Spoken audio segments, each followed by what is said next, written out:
Yeah, great response in the second half. We're playing a good team in Toledo, and we did not play great in the first half, especially the end of the first half. So to see us come out in the second half and play as well as we did was great to see. And good crowd tonight, good environment, a good team, and a really good win for our guys. Had a lot of guys step up in the game. Jahari hit some really big shots in the second half that helped us get a lead. Cian obviously played, I think he didn't come out in the second half and played the entire half and had a really good floor game, as you could see with his assist to turnover rate. Rico obviously was great the whole half. So along with, everyone else who stepped on the court. So proud of our guys and hope we can continue to build off this and continue to get better. Questions for our student athletes? Yeah, Jahari, Coach kind of touched on it, but beginning of the second half, you guys went on a 13-2 run, shot the ball really well. What clicked in that about 18 to 15-minute range for you guys? We just got to play more with more aggression, more hustle, and that's what he was telling us at halftime. Cian, I'll ask you because you're in my line of sight here, but it felt, during the game, especially towards the end of the first and beginning of the second, a really testy game. I mean, very physical, probably the toughest game I've seen all season. What was the vibe like tonight against your opponent? Was there a little bit of, say, chippiness? Maybe, you really wanted to get this one more than any other game, potentially. That's the type of basketball coach preaches, that we need to play to win games. So, physical games is what we want to play. That's what we want to start to do, be the more physical team. We always talk about winning the toughness stats on the sheet. So that's what it was, and I was glad they came out. They fought, and, we fought back, and we were able to come out and win. Jahari, what's it like when you get in that groove? I mean, as Coach mentioned, those threes were pretty big for you guys and gave you some separation there. It's an amazing feeling. I practiced that shot probably 1,000 times, so I just have confidence in myself. My coaches have confidence in myself to knock it down. Jahari, I'll go in with the chippiness. How does it feel to come up so big for your guys there when it's a close game with a tight under MAC opponent? When you have a group of guys that believe in you, that puts more confidence in yourself. So when I'm shooting the ball, it's just repetition at that point.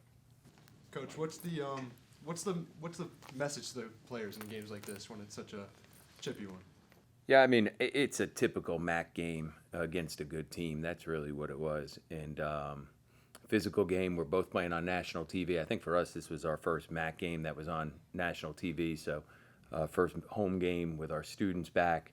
So our guys were excited and fired up to play. And we're 4-1. They were 4-1. So, it's early in league play, but an important game.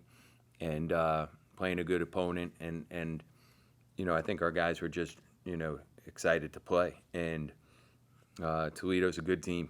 We have a lot of respect for them and their program and what they've done. And, we did not play to start the game the way we need to play to win. At halftime, that was sort of the message with these guys is like every physicality stat we had, we were losing in every physicality stat, and that's why we were down at halftime.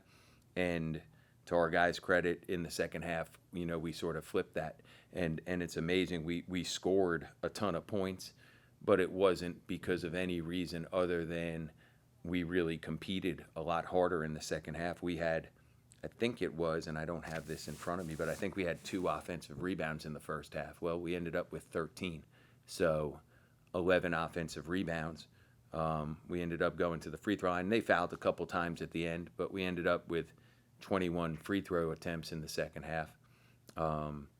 That's because we played with force and competitive toughness at the rim. The ball went inside. We weren't looking for fouls, and because of that, we got fouled.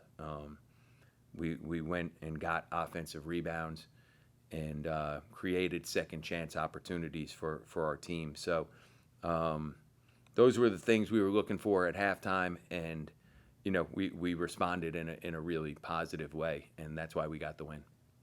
Coach, you talk about playing with force, and when I think of that, and probably the moment that I'm going to be remembering from this game for a while is when Rico gets the and one and he just hits him with the guns. And I really feel like DG he's coming out of his shell. When he's in interviews, he's real humble and he's kind of quiet. But I'm slowly seeing his confidence come out on the court and in his gameplay too. Yeah. Is that becoming more of your game plan though? Getting him those ISO in the paint, shaking off, and then just sort of looks like big man ISO plays. Is that becoming more of the diet of the team? Yeah, he's starting to blossom. I don't want to say starting to. He's blossomed into, one of the best players, in my opinion, in the country. And there's a lot of great players in our conference. So I don't want to say he's the best player in the conference because there's a lot of great players in our conference that are amongst the best players in the country. But he's one of them. I mean, there's no question about it. I mean, I think he leads the nation in double-doubles. Tonight he had 29 points, 13 rebounds. I think he had 2 rebounds at halftime or 3, so he had 10 rebounds in the second half. He had 3 assists tonight, with a block shot. And I think, what you said with, his energy on the court and his expression and emotion, he's a really, really competitive guy. And his energy, our guys feed off it.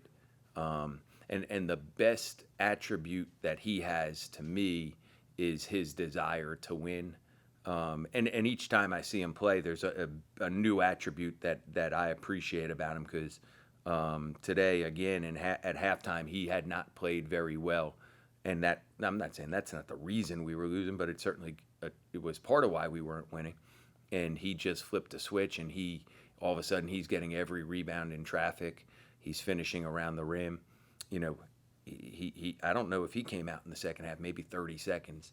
And he's competing to win at such a high level, which is just really, really impressive. And I'm proud of him because, again, about a week ago, I looked at where his stats were his freshman year, and just to see his development and growth as a player. I don't know how many guys there are, in the country that have done. Maybe that's something you guys can do. I don't know how many guys have improved, as rapidly as he has in the country, period. I don't know if there's anybody that has done what he's done from their freshman year to their, senior year in the country. So I'm really proud of him because, his freshman year, he'd come in at night.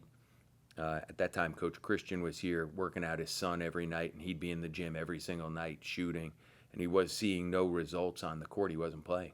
And now, he's playing 38 minutes a night, and tonight 29 and 13. The last game, I don't know what he had the other night, but whatever it was, 20-something and 15. And it's like every night he's producing at a high level. And, because what he does is play hard, it's hard to stop him when that's what he does. There's great shooters that you could try to limit their shot attempts. How do you limit somebody who plays hard? Like, what do you do? He just plays hard. So, proud of him, and it's really fun watching him. It is, from my seat. It's fun watching him. And he wants to get better. Like, he wants to get better. He'll come in on Sunday, and he'll sit and watch film, and he'll try to figure out what he needs to do to get better. Like, he's not, there's guys that think they have all the answers, and those guys aren't easy to coach because they think they know more than everybody. He's not one of those guys. He wants to get better each time he plays. So it's great to see. It's great to be around. Yeah, Coach, obviously great atmosphere tonight. Hoping to get that again on Tuesday. That would be great. What's the excitement going to be for the guys of Miami coming to town? Yeah. Hoping to give them their first loss of the season. Yeah, they've had an unbelievable season. Obviously, they play tomorrow, so I don't know if they'll be undefeated or if they'll have a loss or if they'll be ranked or not. We'll see. We'll know that, Saturday late afternoon. But, they've had an awesome year so far. And, I hope Tuesday night we get a great crowd. I know it'll be announced tomorrow. I'm buying the first 500 beers for students that are of age and that are allowed. So I think they'll put a graphic out there tomorrow. So if you're over 21, that'll be on me as a student. So I'm hoping we have a great student section for those that want that. I hope that our community comes out because we are, what's our record now? 14-4. Yeah. We're 14-4, and they're going to either be 18, 19. I'm not exactly sure what, and 0 or something and 1. And at some level it'll be for first place in the conference. And the MAC Center is it's a really tough place to play when it is loud and they have a really good team. And you know what? We have a really good team. So boy, it would be great to have this be a sellout. I think our guys deserve it. I really do. I think our guys deserve to have a sold out crowd for that game. I think we do for every game, but for that game, I think we do. Obviously, when we play Akron, we get a sellout. But if there's ever going to be one, the students are here. We're going to be playing, or I don't know if they'll be ranked or not. It all depend upon when you ask me. But very possibly a ranked opponent in league for first place or a share of first place in the league in late January. Boy, it would be nice to get this place sold out, and it's going to be a heck of a hopefully we play as hard as we did and as physical as we did in the second half of this game because it's going to take we're not going to be able to do just 20 minutes that way on Tuesday because they played Toledo last week and they blew the doors off them. So we're going to have to play that well for 40 minutes on Tuesday to have a chance. And to sort of piggyback off of what Jackson said, and this is a sort of a narrative-driven one, so I'm sorry if this is too reportery, but Miami is the team that sent you guys home and sent home a lot of fan-favorite veteran guys like Davis, Solinger, Hornby. Does that play into it at all? I mean, it's a new team, but they beat us 3 times last year. And, we have a player on our team that was at their school, Morgan, who I know there's, even more meaning for him in this game. But, when it's all said and done, these games they're all one game in the standing. And how you play this game or that game, you have to be able to move on because we'll play Tuesday and then we'll play Saturday.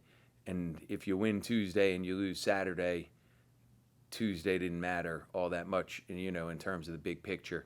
If you lose Tuesday, you got to find a way to bounce back Saturday. That's what good teams do. But it's an important game because of how good they are.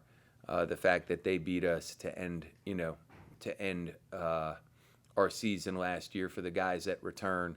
Cian, Morgan sat out, but Cian, Rico, Mag, some others. I'm sure it matters a little bit more. But at the same time, it's a new year. And, more than anything, it's just, hey, we're playing a really good team, potentially a top 25 team here in our building. It's the only time we play them in the regular season. And, those games have even more meaning in the MAC when you only play a team once. So I'm excited for the game because it's games like this are great to be a part of. So I'm excited for it.